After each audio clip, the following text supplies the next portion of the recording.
Assalamualaikum warahmatullahi wabarakatuh. Saya ingin menjelaskan tentang tanda-tanda kiamat kecil dan kiamat besar menurut Islam yang jarang diketahui. Tanda-tanda kiamat kecil dalam agama Islam, kiamat dibagi menjadi dua,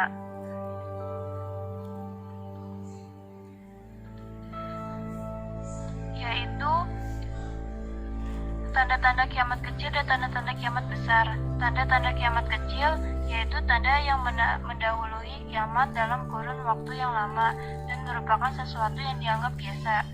Tanda-tanda kiamat kecil sangat banyak, bahkan tanda-tanda itu bisa dijumpai di kehidupan kita saat ini. Beberapa tanda-tanda tersebut sudah ada sejak zaman para Nabi Muhammad SAW dan para sahabatnya. Seperti diutusnya Nabi Muhammad SAW sebagai Rasul dan wafatnya Nabi Muhammad SAW. Kedua peristiwa tersebut merupakan tanda-tanda kiamat kecil yang ada sejak zaman Nabi Muhammad SAW dan para sahabat. Nabi Muhammad diutus menjadi Rasul sebagai tanda kiamat kecil karena Nabi Muhammad SAW adalah Nabi terakhir dan tidak akan ada lagi Nabi atau Rasul setelah beliau.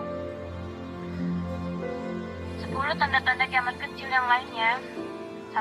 Saling berlomba-lomba meninggikan bangunan. 2. Terjadinya banyak pembunuhan. 3. Waktu yang berlalu serasa semakin singkat. 4. Sering terjadi bencana alam seperti gempa bumi dan tanah longsor dan lain sebagainya. 5. Munculnya gaya hidup mewah dan manja di kalangan umat Islam. 6. Orang yang baik berkurang sedang yang jahat bertambah banyak. 7. Manusia mewarnai rambut di kepalanya dengan warna hitam supaya kelihatan muda.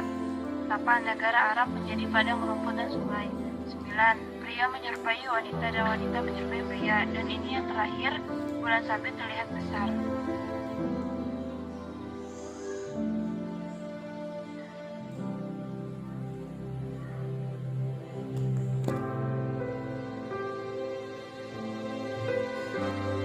Seperti yang dikatakan Al-Quran surah Al-A'raf ayat 41. Zaharal fasadu fil barri wal bahri bima kasabat aydin nasi liyuziqahum ba'dal ladzi amilu la'allahum yarji'un.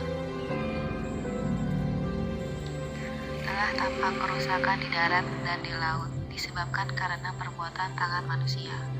Allah menghendaki agar mereka merasakan sebagian dari akibat perbuatan mereka, agar mereka kembali ke jalan yang benar.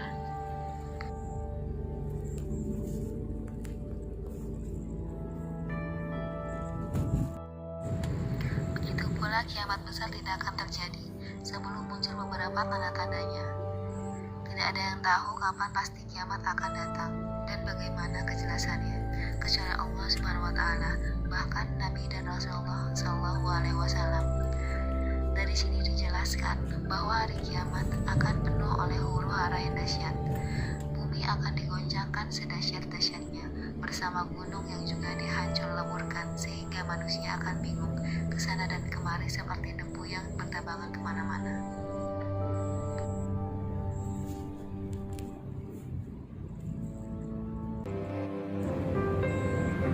Terdapat beberapa tanda akan dekatnya hari kiamat besar yang juga harus kita ketahui. Sebagai mukmin yang baik, ada baiknya kita mengetahui tanda-tanda tersebut agar kita selalu ingat dan taat. Karena orang-orang taatlah yang akan selamat dari hari kiamat. Tanda-tanda kiamat besar menurut Rasulullah SAW. Munculnya asap atau duhan yang akan keluar dan mengakibatkan penyakit yang seperti flu di kalangan orang-orang yang beriman dan mematikan semua orang kafir. Munculnya Dajjal. Tanda kiamat besar yang kedua, Dajjal diceritakan hanya memiliki satu mata dengan mata sebelah kanan buta. Munculnya binatang besar. Matahari terbit dari barat. Turunnya Nabi Isa alaihissalam. Munculnya Ya'juj Ma'juj. Serta gerhana bulan di 3 belahan bumi.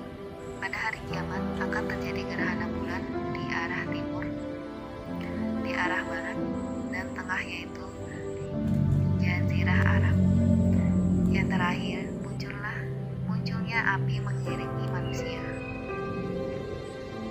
Disebutkan dalam hadis bahwa tanda terakhir dari hari kiamat besar adalah munculnya munculnya api panas yang keluar dari Yaman dan menggiring manusia ke Syam. Hal ini juga diperkuat dengan hadis berikut.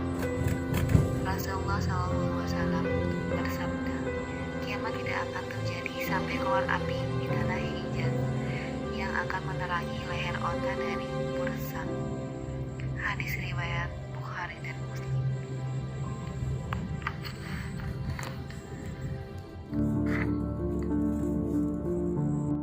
Wahai kaum muslimin dan muslimat, bertobatlah 100 kali dalam sehari.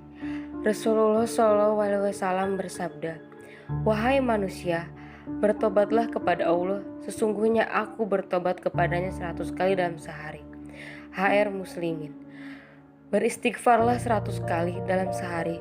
Rasulullah SAW bersabda, sesungguhnya hatiku lupa, tidak ingat kepada Allah. Padahal sesungguhnya aku meminta ampun kepadanya dalam sehari 100 kali. Ibnu Atsir berkata, maksud Nabi lupa karena beliau senantiasa memperbanyak zikir, selalu mendekatkan diri kepadanya dan waspada. Jadi apabila sebagian waktu yang lewat tidak melakukan zikir, maka beliau menganggapnya dosa. Kemudian beliau cepat-cepat membaca istighfar. Lihat Jamil Usul 4 ayat 386. Bertaubatlah lebih dari 70 kali dalam sehari. Rasulullah SAW bersabda, demi Allah sesungguhnya aku minta ampun kepada Allah dan bertobat kepadanya dalam sehari lebih dari 70 kali. Al-Bukhari dengan Fathul Bari 11 ayat 101. Bacaan istighfar, astagfirullahalazim, allazi la ilaha illa huwal hayyul qayyum wa atubu ilaihi. Artinya, aku meminta ampun kepada Allah yang Maha Agung. Tidak ada sesembahan yang berhak disembah kecuali Dia, yang hidup dan terus-menerus mengurus makhluknya, dan aku bertobat kepadanya. Doa istighfar atau taubat. Allahumma inni zalamtu nafsin zulman katsiran wa la yaghfiru dzunuba illa anta faghfir li maghfiratan min indika warhamni innaka antal ghafurur rahim. Menurut pendapat Al-Hakim, hadis di atas adalah hadis sahih. Imam Az-Zahabi menyetujui 1-511. Al-Albani menyatakan hadis tersebut adalah sahih. Lihat pula Sahih At-Tirmizi 3-182, Jami'ul Ushul ila Al-Hadisi Rasul 4389-390 dengan tahqiq Al-Arnaut. Rasulullah SAW bersabda, barang siapa yang membaca doa di atas, maka Allah mengampuni sekalipun dia pernah lari dari perang.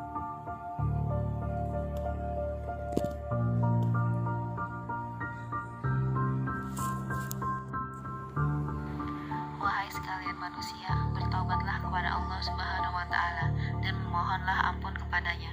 Sesungguhnya aku bertaubat dalam sehari sebanyak 100 kali. Hadis riwayat Muslim. Dan ketahuilah bahwa Allah Maha Pengampun lagi Maha Penerima taubat.